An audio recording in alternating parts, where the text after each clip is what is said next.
Kita bisa lanjut ke pembahasannya aja langsung. Yang pertama itu ada pili atau pil. Pil adalah struktur berbentuk seperti rambut atau benang tipis yang menonjol dari permukaan sel bakteri. Pili terbuat dari protein yang disebut pilin dan memiliki peran penting dalam berbagai fungsi biologis bakteri. Dan struktur pili adalah struktur protein yang panjangnya bisa mencapai beberapa mikrometer, tetapi sangat tipis dengan diameter hanya sekitar 2-3 nanometer. Pili ini menonjol keluar dari dinding sel bakteri dan tersebar di seluruh permukaan sel. Lalu fungsi pili itu ada adesi atau penempelan. Salah satu fungsi utama pili, terutama tipe Fimbriae, adalah membantu bakteri menempel pada permukaan termasuk jaringan inang. Ini sangat penting dalam infeksi karena memungkinkan bakteri untuk menempel pada sel inang dan mulai kolonisasi. Dan fungsi kedua itu ada konjugasi bakteri. Piliseks atau pilus konjugasi berperan dalam transfer materi genetik antara bakteri. Melalui proses yang disebut konjugasi, satu bakteri dapat mengirimkan sebagian DNA-nya yang biasanya dalam bentuk plasmid ke bakteri lain yang memungkinkan penyebaran gen termasuk gen resistensi antibiotik. Dan fungsi yang ketiga itu adalah motilitas. Beberapa pili terlibat dalam jenis gerakan yang disebut twitching motility, di mana bakteri dapat menarik dirinya ke depan atau ke belakang dengan menggunakan pili ini. Dan peran pili dalam patogenisitas. Pili berperan penting dalam kemampuan bakteri untuk menyebabkan penyakit. Dengan membantu bakteri menempel pada sel inang, pili memungkinkan bakteri untuk menghindari dikeluarkan dari tubuh. Misalnya melalui aliran lendir atau cairan tubuh.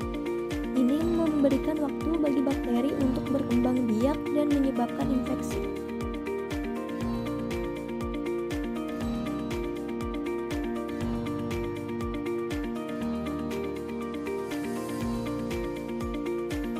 Dan lanjut ke pembahasan yang kedua, ini ada kapsul. Kapsul pada bakteri adalah lapisan pelindung yang menyelubungi dinding sel bakteri. Kapsul ini tersusun dari bahan yang umumnya terdiri atas polisakarida atau gula, tetapi beberapa bakteri memiliki kapsul yang terbuat dari polipeptida atau protein. Fungsi kapsul pada bakteri itu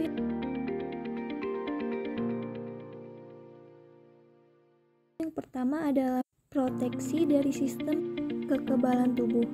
Kapsul membantu bakteri menghindari fagositosis oleh sel-sel kekebalan tubuh seperti makrofag. Dengan kata lain, kapsul membuat bakteri lebih sulit dikenali dan dihancurkan oleh sistem imun inang. Dan yang kedua itu ada adesi. Kapsul dapat membantu bakteri menempel pada permukaan atau jaringan inang yang penting dalam proses infeksi. Dan yang ketiga adalah mencegah dehidrasi. Kapsul membantu menjaga kelembapan bakteri, melindunginya dari lingkungan yang kering. Yang keempat itu adalah menghambat difusi antibiotik. Pada beberapa bakteri, kapsul dapat menghambat penyerapan antibiotik ke dalam sel bakteri, sehingga meningkatkan resistensi terhadap obat-obatan. Dan ke pembahasan yang ketiga itu yaitu cell wall atau dinding sel. Dinding sel pada bakteri adalah lapisan yang memberikan struktur, kekuatan, dan proteksi bagi sel bakteri. Dinding ini terletak di luar membran sel dan memiliki peran penting dalam menjaga bentuk sel serta melindungi sel dari tekanan osmotik atau perubahan dalam tekanan air yang dapat menyebabkan sel meledak atau kolaps. Dan fungsi utama dinding sel pada bakteri yaitu yang pertama, memberikan bentuk dan struktur. Dinding sel menentukan bentuk bakteri, misalnya bulat pada kokus, batang pada basil, dan spiral pada spirillum. Fungsi yang kedua yaitu melindungi diri dari lingkungan. Dinding sel melindungi bakteri dari lingkungan luar yang keras, termasuk serangan fisik dan tekanan osmotik yang dapat menyebabkan lysis sel atau pecahnya sel. Dan yang ketiga, mencegah lysis sel. dinding sel membantu mencegah resist osmotik yang bisa terjadi bila air dari lingkungan masuk ke dalam sel bakteri, menyebabkan sel mengembang dan akhirnya pecah. Komposisi dinding sel, yaitu dinding sel pada bakteri terdiri dari peptidoglikan, yaitu polimer yang terdiri dari gula dan asam amino. Struktur peptidoglikan ini membentuk jaringan yang kuat, memungkinkan dinding sel menjadi kokoh namun fleksibel. Oke, kita lanjut ke yang selanjutnya, yaitu tentang membran sel yang terdapat pada nomor 4 yang terlihat memiliki warna seperti kecoklat-coklatan. Membran sel ini adalah suatu lapisan tipis yang mengelilingi sel-sel bakteri, dan membran ini tuh terbuat atau tersusun dari lapisan ganda fosfolipid dan diselingi oleh protein-protein di dalamnya. Membran sel ini memiliki fungsi salah satunya untuk mengatur apa yang masuk dan keluar dari sel tersebut, dan juga memiliki struktur-struktur yang terdapat dari membran sel tersebut. Salah satunya yaitu terdiri dari molekul fosfolipid yang seperti tadi sudah saya bilang, dengan kepala hidrofilik atau suka air yang arahnya tuh madep ke arah luar, dan juga terdapat ekor hidrofibik atau tidak suka air yang saling berhadapan ke tengah. Lapisan inilah yang membentuk penghalang seperti semipermeabel. Selanjutnya yaitu terdapat protein membran di dalam membran sel. Protein membran ini mengandung berbagai protein yang terintegrasi atau menempel pada lapisan fosfolipid. Protein membran integral terbagi menjadi protein transmembran yang membentang melintang membran, dan protein monotopik integral yang hanya menempel pada satu sisi membran saja. Yang selanjutnya yaitu transduksi sinyal. Membran sel berperan dalam menerima dan transduksi sinyal dari lingkungan luar. Selanjutnya yaitu transportasi aktif dan pasif. Membran sel ini memfasilitasi transportasi zat-zat tertentu melalui protein kanal atau pompa yang memungkinkan sel memperoleh nutrisi dan membuang produk sampingan. Jadinya fungsi dari transportasi aktif dan pasif ini bisa untuk menerima nutrisi dan juga untuk membuang produk sampingannya. Yang terakhir yaitu sintesis dan pengolahan. Pada bakteri membran sel ini adalah tempat berlangsungnya proses penting seperti sintesis atau pembentukan suatu protein. Makanya di membran sel ini terdapat atau diselingi oleh protein-protein di dalamnya. Seperti yang kalian lihat, di situ ada seperti cairan bening yang terdapat di nomor 5. Nah, itu yang bernama sitoplasma. Sitoplasma itu tuh suatu cairan kental seperti gel yang di dalamnya tuh mengandung banyak komponen sel bakteri. Jadinya tuh sitoplasma juga berfungsi untuk tempat pertumbuhan sel bakteri. Jadinya sitoplasma ini sel-sel bakteri itu bertumbuh di dalam sitoplasma ini. Dan juga sitoplasma ini juga dilindungi oleh membran sitoplasma yang terbuat dari fosfolipid dan juga protein-protein yang berfungsi untuk membungkus bagian dalam bakteri dan mengatur aliran bahan masuk dan keluar sel. Dan di dalam sitoplasma ini terdapat struktur-struktur lagi. Yang pertama adalah terdapat cairan sitoplasma, larutan kental yang mengandung berbagai molekul. Jadinya tuh di dalam cairan sitoplasma ini mengandung beberapa molekul seperti terdapat molekul air, karbohidrat, protein, dan juga lipid. Dan masih ada banyak lainnya. Dan selanjutnya terdapat ribosom sebagai tempat sintesis atau pembentukan protein dengan jumlah banyak. Di dalam ribosom ini terdapat pembentukan protein-protein yang dibutuhkan dengan jumlah yang banyak dan terdapat DNA bakteri. Biasanya DNA bakteri ini berupa satu molekul DNA sirkular yang terletak di nukleoid. Dan selanjutnya adalah inklusi atau penyimpanan yang menyimpan cadangan nutrisi atau produk sampingan. Contohnya seperti granula polisakarida atau juga lipid. Dan selanjutnya yaitu enzim metabolik. Berbagai enzim yang terlibat dalam proses metabolisme seluler. Apa sih enzim-enzim yang terlibat dalam proses metabolisme seluler? Contohnya seperti enzim aldolase dan juga glukokinase, dan masih banyak enzim lainnya yang terlibat dalam proses metabolisme. Dan selanjutnya yang terakhir adalah terdapat plasmid, molekul DNA sirkular kecil yang sering mengandung gen tambahan.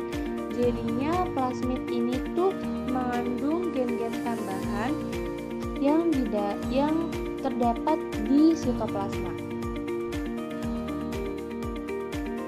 Nah, kalau tadi kalian melihat seperti lapisan bening tipis yang dinamakan sitoplasma, sekarang kalian menuju pada bagian yang seperti usus kecil yang melingkar-lingkar pada foto yang berwarna ungu, yang itu bentuknya mirip sekali seperti usus kecil.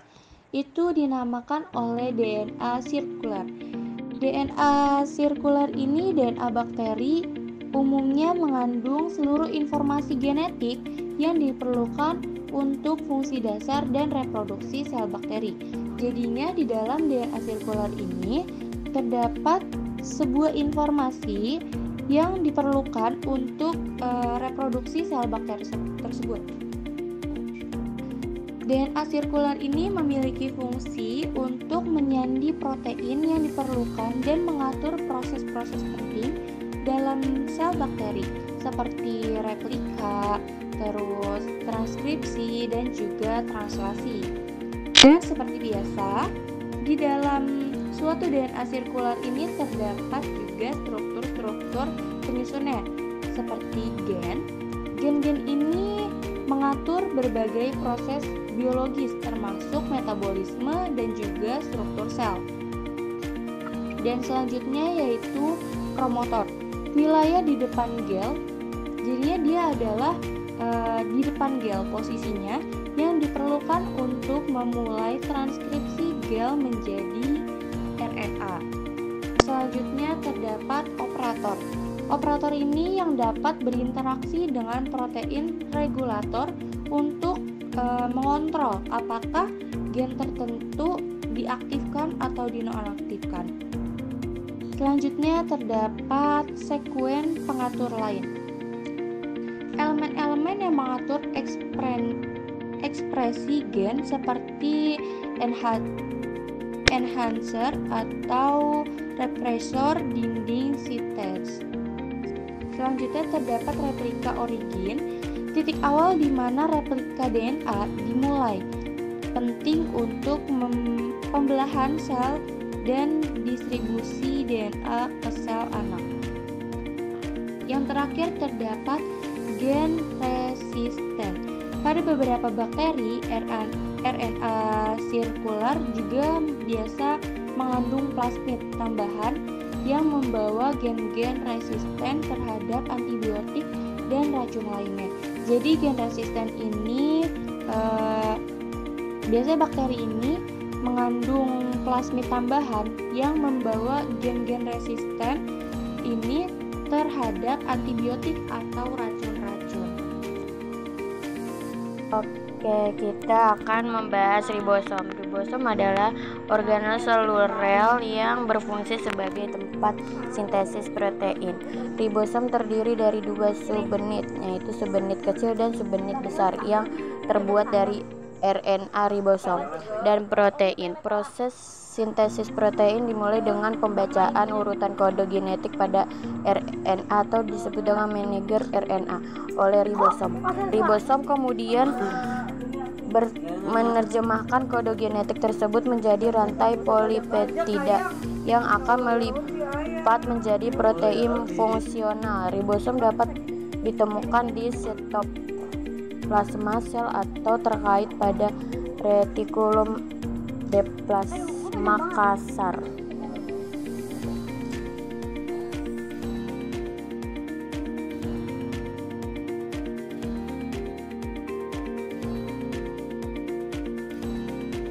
Ribosom terdiri dari dua komponen utama, RNA ribosom molekul RNA yang membentuk sebagai besar struktur ribosom dan berperan dalam proses sintesis protein. RNA memiliki fungsi struktural dan katalitik, membantu dalam membentukkan ikatan peptida antara asam amino. Protein ribosom. Protein yang terlibat pada RNA memberikan stabilitas struktural pada ribosom dan mendukung fungsi sintesis protein. Protein ini terdistribusi dalam kedua subunit ribosom. Ribosom terdiri dari dua subunit kecil dan subunit besar yang bersatu saat sintesis protein terjadi. Pada subunit kecil RNA dibaca, sedangkan pada subunit besar memproses pembentukan ikatan peptida antara asam aminonya berlangsung.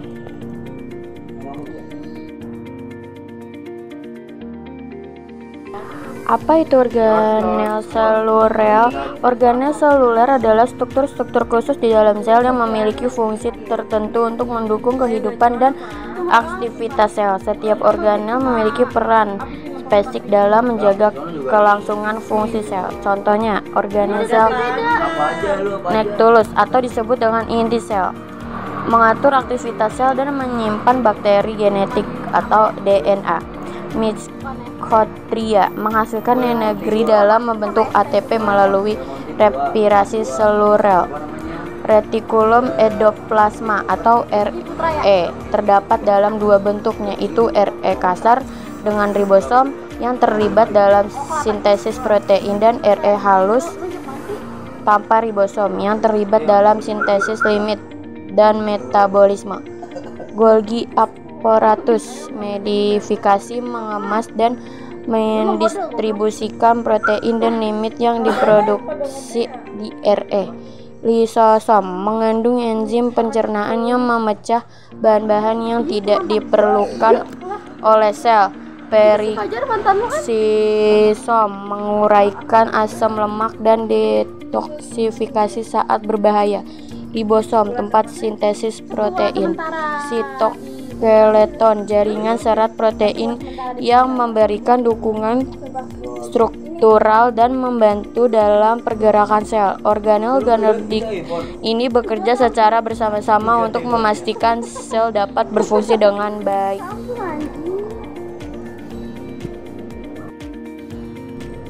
Apa yang terdapat pada plasmid? Plasmid biasanya terdiri dari beberapa elemen kunci. DNA sirkuler. Plasmid berbentuk sirkuler dan berpisah dari DNA kromosom utama. Bentuk ini memudahkan replikasi independen dari kromosom utama. Origin of replication atau disebut dengan ORI. Bagian dari plasmid yang memungkinkan plasmid untuk mereplikasi diri secara independen dari DNA kromosom utama. Gen pengkode.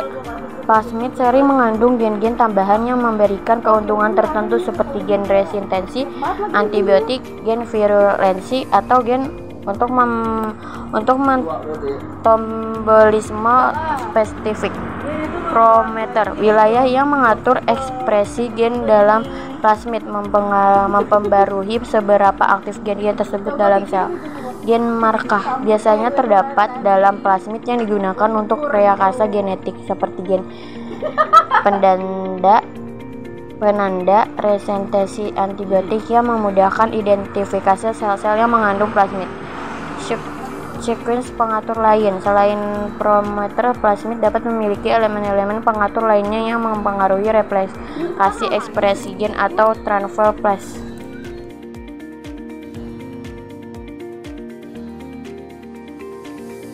Apa fungsi pada plasmid? Fungsi plasmid sangat beragam dan tergantung pada jenis plasmid dan gen yang dibawanya. Beberapa fungsi utama plasmid adalah resistensi antibiotik. Banyak plasmid membawa gen yang memberikan resistensi terhadap antibiotik, memungkinkan bakteri yang membawa plasmid tersebut untuk bertahan hidup di lingkungan yang mengandung antibiotik.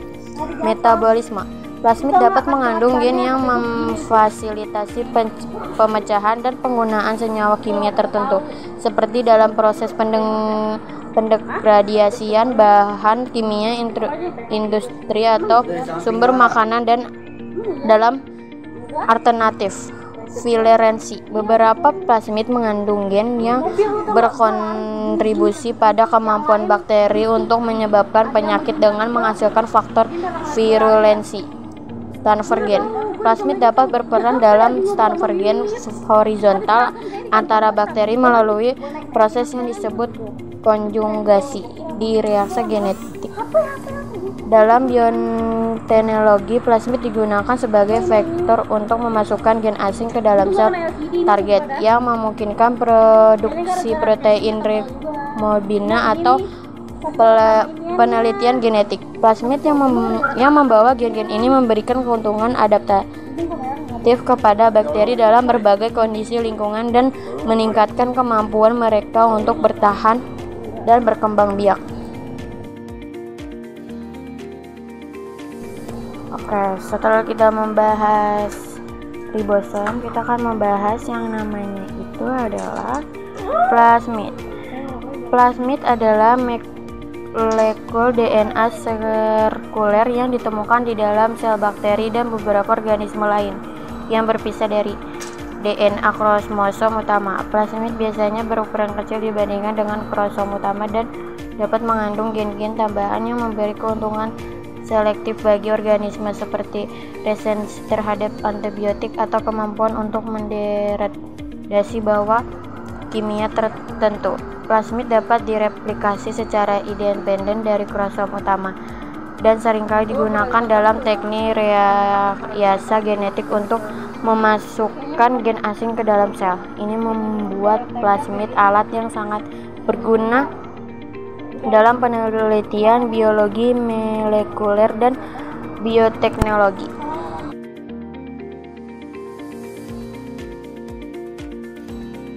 Setelah kita membahas plasmid, kita akan membahas yang namanya itu flagella. Flagella adalah struktur berbentuk benang yang ditemukan pada permukaan sel berbagai jenis organisme, terbentuk bakteri, protozoa, dan beberapa sel eukariotik. Flagella berfungsi sebagai organel pergerakan, memungkinkan sel untuk bergerak melalui lingkungan cair. Fungsi flagella adalah memfasilitasi pergerakan sel dengan cara memutar atau bergerak, membantu organisme dalam pencarian makanan, memindahkan dan menjauh dari kondisi lingkungan yang tidak bergantungan. Flagella terdiri dari beberapa komponen tergantung pada jenis organisme. Flagella pada bakteri. Filamen, struktur panjang dan ramping yang berbentuk dari protein flagellin. Filamen ini berfungsi sebagai penggerakan utama. Halka pasal, struktur penghubung yang termenam dalam membran sel dan berfungsi sebagai tempat peletakan filamen.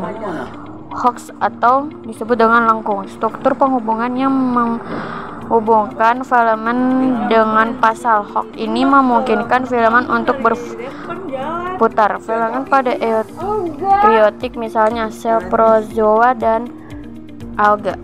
Ini dia yang disuruh pulang. Ada ngasrem. Oh iya tuh.